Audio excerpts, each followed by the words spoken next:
Assalamualaikum warahmatullahi wabarakatuh.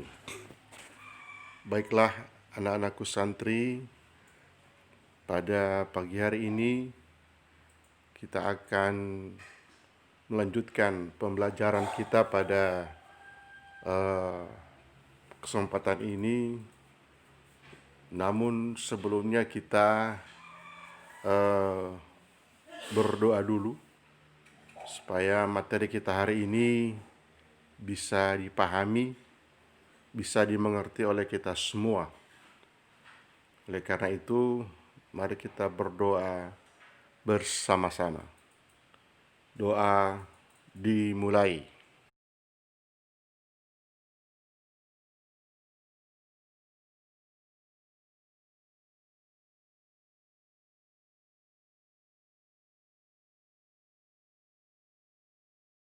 Doa selesai.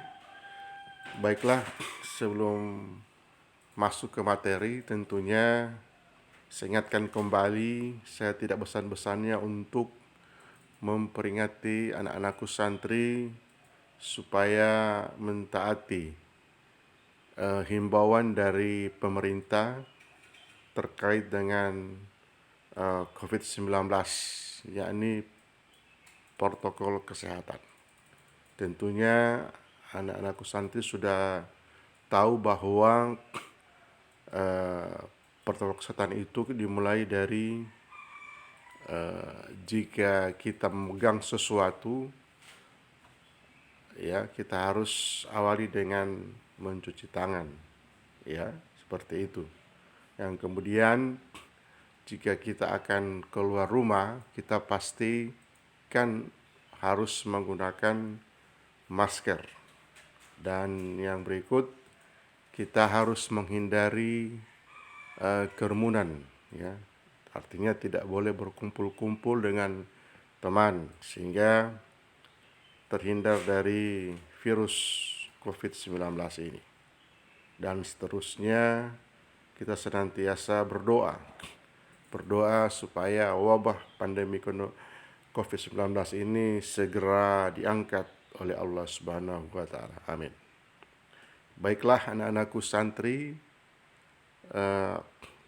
pada kesempatan ini kita memulainya atau melanjutkan materi terkait dengan perilaku sesuai nilai-nilai Pancasila sebagai dasar negara dan pandangan hidup bangsa. Yang pertama adalah sila ketuhanan yang Maha Esa ini sudah kita pelajari waktu minggu kemarin, yaitu memiliki 7 butir, ya, 7 butir Pancasila yang kita sudah pahami kemarin, ya. Salah satu di antaranya yaitu butir yang kedua, yaitu bangsa Indonesia percaya dan takwa kepada Tuhan Yang Maha Esa sesuai dengan agama dan kepercayaan kita masing-masing menurut dasar kemanusiaan yang adil dan beradab. Nah, ini sudah saya jelaskan kemarin dan saya akhiri dengan tugas, ya, cerita singkat, ya, yaitu minimal 3 paragraf, ya, yang terkait dengan sila ketuhanan yang Maha Esa. Alhamdulillah ada yang sudah memasukkan, namun juga ada yang belum memasukkan sampai saat sekarang. Baik, selanjutnya kita masuk sila yang kedua, yaitu kemanusiaan yang adil dan beradab. Juga mengandung 10 butir, ya, pengamalan Pancasila. Ya. Salah satu di antaranya adalah kita saling mengembangkan sikap saling mencintai dan sama manusia. Itu butir yang ketiga. Dan butir yang paling kita harus junjung tinggi adalah saling tenggang rasa atau disebut dengan tepo seliro, ya. Dengan rasa artinya yaitu sikap saling hormat, menghormati antar sesama, atau saling hormat menghormati perasaan orang lain, termasuk teman kita. Itu yang masuk di dalam pengamalan sila kedua, kemanusiaan yang adil dan beradab. Dan diharapkan ini senantiasa kita praktekkan dalam kehidupan sehari-hari. Ya, selanjutnya kita masuk ke sila ketiga, yakni Persatuan Indonesia. Dalam sila ketiga ini ada 7 butir, ya, 7 butir pengamalan Pancasila yang terdapat di sila ketiga, yaitu Persatuan Indonesia, yang antara lain menempatkan persatuan, kesatuan, kepentingan dan keselamatan bangsa dan negara sebagai kepentingan bersama di atas kepentingan pribadi dan golongan. Nah, tentunya ini perlu kita harus tahu persis contohnya seperti apa, ya. Ini contohnya kita senantiasa mendahulukan mana yang menjadi kepentingan umum dan tentunya tetap melaksanakan apa yang menjadi kepentingan pribadi.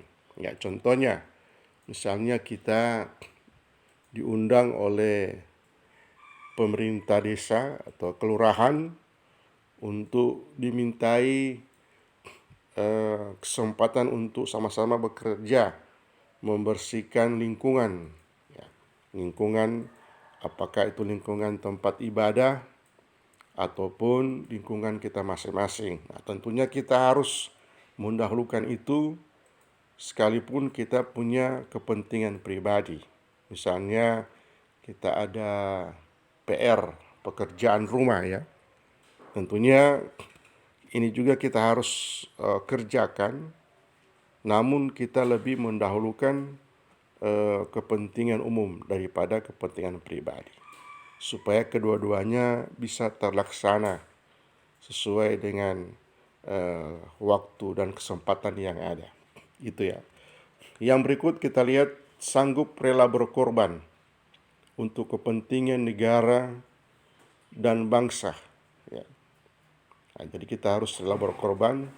Maksudnya kita senantiasa mampu senantiasa berpartisipasi, ya, berpartisipasi untuk sama-sama membangun desa ataupun kelurahan kita masing-masing. Ya, jadi apapun dimintai bantuan, kita harus berupaya untuk bisa memenuhinya. Ya, yang berikut adalah mengembangkan rasa cinta tanah air dan bangsa. Nah, tentunya ini suatu hal yang sangat prinsipil, ya, sangat mendasar. Kita harus senantiasa cinta terhadap tanah air. Misalnya dengan cara senantiasa menggunakan produk, ya, produksi dalam negeri. Ya, sekalipun kualitas kita kurang baik, kurang bagus, namun tetap kita berupaya untuk menggunakan produksi dalam negeri. Nah, ini yang perlu kita harus tanamkan dalam diri kita sejak dini, ya, supaya kita tetap mencerminkan semangat persatuan Indonesia. Ini ya. Oke, yang berikut yang keempat, kita lihat sila yang keempat, yaitu kerakyatan yang dipimpin oleh hikmat kebijaksanaan dalam permusyawaratan perwakilan. Ini disimbolkan oleh Kepala Banten, ya. Nah, tadi disimbolkan oleh Pohon Beringin. Namun untuk sila keempat ini disimbolkan oleh Kepala Banten yang memiliki 10 butir, ya. 10 butir pengamalan Pancasila. Ya, salah satunya adalah tidak boleh memaksakan kehendak kepada orang lain. Nah, di sini membutuhkan kesabaran, ya, ataupun pengendalian diri, ya, untuk tetap kita eh, menerima, ya, keputusan ataupun kesepakatan bersama di dalam bermusyawarah. Nah, ini yang perlu kita harus pahami. Ini, ya, jadi musyawarah ini merupakan suatu proses untuk mencapai kata mufakat, ya. Jadi musyawarah ini merupakan suatu proses untuk mencapai mufakat dan diliputi oleh semangat kekeluargaan. Nah, ini. Jadi apapun yang kita permasalahkan ataupun ada masalah yang ditimbulkan oleh diri sendiri maupun dalam keluarga atau di dalam kehidupan di sekolah, tentunya kita harus musyawarah, ya, mengutamakan musyawarah, ya, jadi supaya keputusan yang diambil dapat dipertanggungjawabkan secara moral kepada Tuhan yang Maha Esa. Ini yang perlu kita harus pahami. Dan musyawarah ini banyak, ya. Jadi musyawarah misalnya musyawarah di lingkungan keluarga. Nah, tentunya ini selalu dilakukan oleh kepala keluarga ataupun oleh kedua orang tua. Misalnya dalam hal penentuan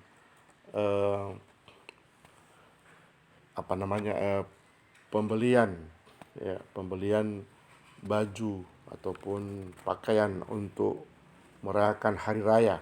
Nah, itu senantiasa dikumpulkan anggota keluarga untuk menentukan, ya, baju atau pakaian apa yang hendak dibelikan, ya, supaya tidak menimbulkan rasa iri di antara anggota keluarga. Itu contoh dalam keluarga.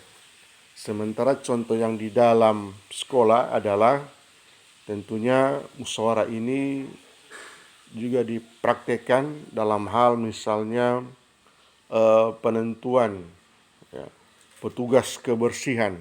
Nah, ini tentunya dimusyawarahkan juga dengan wali kelas, ya, siapa melaksanakan tugasnya kebersihan pada hari Senin sampai dengan hari Sabtu, ya. Begitu pula dalam hal pengajuan calon, ya, calon anggota ataupun pengurus OSIS madrasah. Nah, itu selalu ada musyawarah secara intern dari kelas masing-masing untuk mengajukan siapa yang jadi calon untuk perwakilan kelas itu sendiri. Inilah contoh-contoh yang perlu saya sampaikan untuk bisa dipahami, ya. Yang terakhir, kita masuk pada sila yang terakhir, keadilan sosial bagi seluruh rakyat Indonesia, disimbolkan oleh padi dan kapas, ya. Ini ada 11 butir pengamalan Pancasila, khususnya sila kelima, ya. Yang pertama kita lihat dulu, mengembangkan perbuatan yang luhur yang mencerminkan sikap dan suasana kekeluargaan dan gotong royongan. Jadi kita harus mencerminkan perbuatan yang luhur, artinya perbuatan yang sesuai dengan nilai-nilai Pancasila, ya. Itu kan luhur. Artinya perbuatan yang bisa menimbulkan orang lain ataupun diri sendiri merasa nyaman atas tindakan dan perilaku kita. Yang berikut kita lihat, mengembangkan sikap adil terhadap sesama, ya. Jadi ini, ya, jadi kita menunjukkan sikap adil itu seperti apa, ya. Jadi adil itu tidak selamanya sama, ya. Jadi adil itu artinya ada keseimbangan antara hak dan kewajiban, ya. Jadi hak itu sesuatu yang dapat dilakukan ataupun tidak. Tidak ada dua kemungkinan ya. Mau atau tidak itu adalah sebut dengan hak. Sedangkan kewajiban adalah sesuatu yang harus dilakukan, ya, tidak boleh ditunda, ya, seperti makan, minum, ya, termasuk juga sholat, ya, sholat 5 waktu, ya. Kemudian kita senantiasa menghormati hak-hak orang lain, ya, hak-hak orang lain, itu yang penting sekali, dan tidak menggunakan hak milik orang lain untuk usaha-usaha bersifat pemerasan, ya. Jangan sekali-sekali jadi pemeras, ya, atau istilah lainnya adalah perampok, ya. Selalu mengintimidasi teman, biasanya dikenal dalam istilah bapajak, ya, bapajak teman. Kalau tidak, ya bisa dijotos lagi atau tidak dikeroyok, ya, teman-teman yang lain. Nah, inilah pengamalan sila Pancasila, khususnya sila kelima, ya. Ini secara singkat saya jelaskan, dan nanti sebentar akan saya berikan tugas sebanyak 5 nomor melalui aplikasi Google Form, ya. Termasuk juga jangan lupa mengisi daftar hadir, ya. Sebab itu merupakan bukti bahwa kamu ikut, ya, ikut dalam proses pembelajaran mata pelajaran PPKN kelas 8. Nah, ini yang perlu saya sampaikan. Jadi sekali lagi saya berharap kita tetap senantiasa menjaga atau mentaati himbauan dari pemerintah terkait dengan kewaspadaan kita terhadap adanya virus COVID-19. Ini yang perlu saya tekankan kembali supaya kita dalam keadaan sehat walafiat adanya. Demikian, Assalamualaikum warahmatullahi wabarakatuh.